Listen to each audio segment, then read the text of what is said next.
What is up, guys? So I am doing a 2 month review. I believe it's about 2 months, or maybe it's like a month and a half review on my new Smith helmet. This is the Smith Signal. You can see it there in the back. I have ridden this helmet for a couple of the group rides now, and I have fallen in love with this helmet. I do have a Giro helmet. The Giro helmet did me very well for many years, but with growing locks and having an abnormally large head, not including the locks, but with the locks made it even more hard to find a helmet. The Giro would sit up here. So safety wise, I needed a helmet that was going to cover my head. So I'm just checking back in with you guys, letting you guys know, like, hey man, I found a really nice helmet company. They make glasses too, make some other stuff too, for multidisciplinary sports, but I found that this helmet is very comfortable. Smith did a very good job on this. The one like main compliment that I get with the helmet is they always ask what brand it is. Because of the shape of the backside, it looks like some of the higher end helmets, but it is actually a Smith helmet.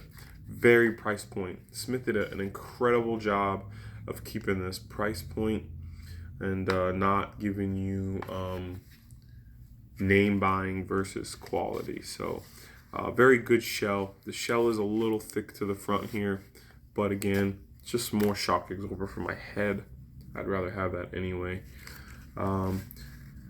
I recently was doing some messing around with the helmet, and I didn't notice this at first, and I don't know if you can see that, but right there, yeah, right there, you see that. You can actually move the cage, this part down to the helmet, further up or further out. I did not know that. I found out literally like a day ago, and I was like, wow, this seems like it can adjust. It can.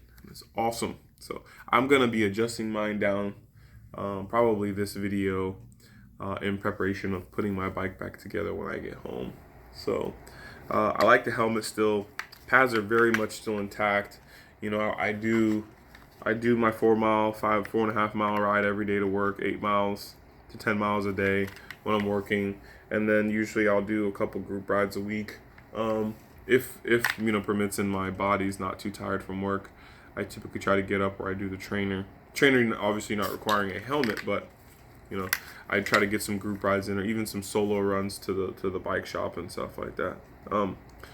Again, still like the helmet. Again, really just an ease. I kind of tend to just open this up a little bit and throw my hair back. I can wear this comfortably with the with my aftershocks if I'm just doing a quick ride on the road.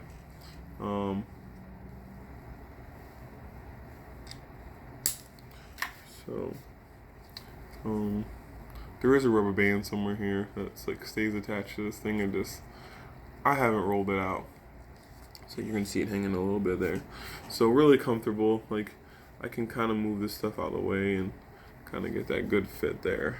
Like I said, with locks, you know, they're a little bit unruly when it comes to being in a helmet, but for the most part, and then I can tighten it down to kind of get the helmet's not really going anywhere. It's a nice helmet, as I said.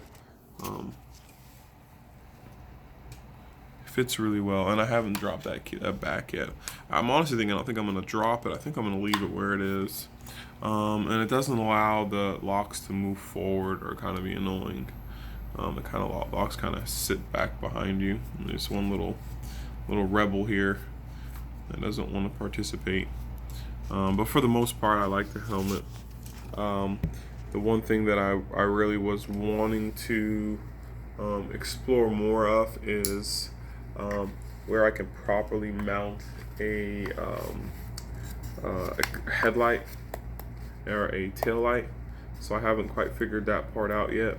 And then also I want to know, see, I've already mounted the camera on there. Big mistake using glue. I used the glue mount thinking that's what I was going to use, and then I decided I was like, nah, I'm just going to do a strap mount. So that was my mistake on the way I mounted the helmet. But again, I'm probably 200 miles in, 250 miles in, on and off, you know, the training platforms, just trying to do a lot of work. This has been a very good helmet, vents very well. Again, still, you got the 6 vents up front, and then it does a lot better of a job with exit, you know, especially with building up a lot of heat on the back of your hair with your locks, or if you have hair, longer hair, you know, you generate a lot of heat to the top and to the back side of your head because the airflow doesn't get there first. So yeah, check it out. I'm not going to include any links or anything in the descriptions or in the videos. I just want to lay a big shout out to Smith. Go check them out. The website is smithoptics.com. Again, they are a eyewear company as well, and they do make some other stuff for multidisciplinary sports. It is MIPS. I did forget to tell you. I'm not going to test that out, but it has MIPS on it, and it is. It's got some other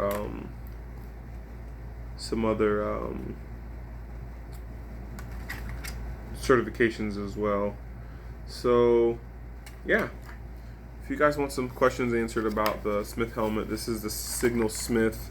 I don't know if you guys remember a while back I was telling you that with having a bigger head, a lot of the other helmets don't go past like a 57 or a 58, and I needed to be in like the 60s in order to clamp down on my head while I'm manipulating my lock. So the Smith XL goes to a 61, and if you can adjust this, you can probably get away with a little bit more adjustment. So yeah, if you want to give any comments, any questions, feel free to hit me up.